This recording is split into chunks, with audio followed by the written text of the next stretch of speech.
नमस्कार मंडळी, स्वागत आहे तुमचं आजच्या या रेसिपीमध्ये. तर आज आपण नवीन पदार्थ बनवणार आहोत. टाकाऊपासून टिकाऊ अशा प्रकारे बनवणार आहोत. चला तर मग रेसिपीला सुरुवात करूया. तर इथे मी दगडी पाटा घेतलेला आहे आणि या आंब्याच्या कोया आहेत ज्या वाळलेल्या आहेत. तर अशा प्रकारे आपल्याला पाट्यावरती या कोया फोडून घ्यायच्या आहेत. तुम्ही आंबा खाल्ला की कोई फेकून न देता साठवून ठेवा, नाहीतर मग जेव्हा तुम्ही लोणचे बनवता त्यावेळेससुद्धा भरपूर अशी कोईमधील बीज निघतात. त्यापासून सुद्धा तुम्ही हा पदार्थ बनवून घेऊ शकता. तर ते कोई फोडून झाल्याच्यानंतर कोईमधील जे बीज निघतं त्यावरील आपल्याला अशा प्रकारे साल काढून घ्यायचं आहे. तर जे पातळ साल होतं ते सुद्धा आपण यावरील काढून घेतलेलं आहे. तर अशाच प्रकारे आपल्याला सगळ्या कोया फोडून घ्यायच्या आहेत. तर इथे मी दुसरीसुद्धा फोडून घेतलेली आहे.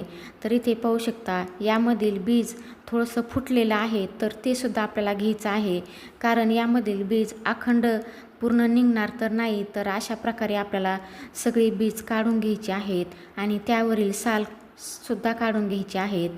तर इथे सगळी बीज मी काढून घेतलेले आहेत आणि त्यावरील साल काढलेले आहेत.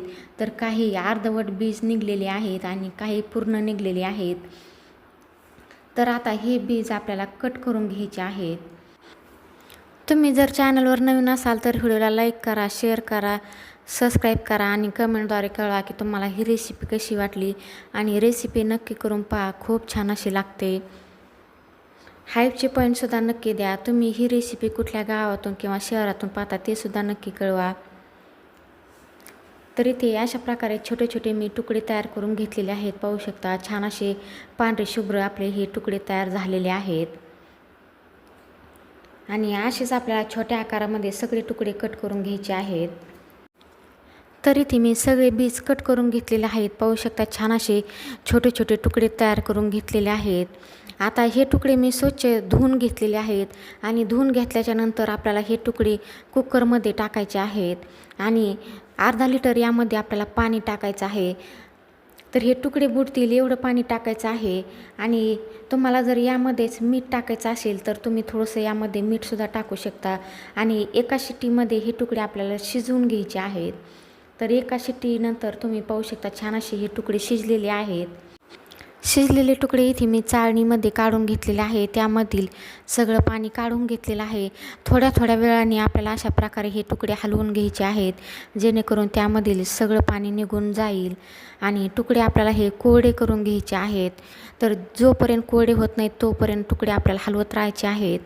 तर इथे छान असे हे तुकडे कोरडे झालेले आहेत. आता मी इथे एका ताटामध्ये हे तुकडे काढून घेतलेले आहेत. तर इथे पाहू शकता छान असे कोरडे झालेले आहेत. कोरडे झाल्याच्यानंतर यामध्ये आपल्याला काळं मीठ टाकायचं आहे. तर तुमच्या आवडीनुसार चवीनुसार इथे मीठ तुम्ही कमी जास्त करू शकता. तर इथे मी 1 चमचा काळं मीठ, 1 चमचा मी साधं मीठ टाकलेलं आहे आणि थोडंसं हे मिक्स करून घ्यायचं आहे. तर इथे पाहू शकता छान असं मिक्स करून झालेलं आहे. पांढरे शुभ्र आपले हे तुकडे दिसत आहेत. तर हे तुकडे आपल्याला मोठ्या ताटामध्ये अशा प्रकारे पसरवून घ्यायचे आहेत.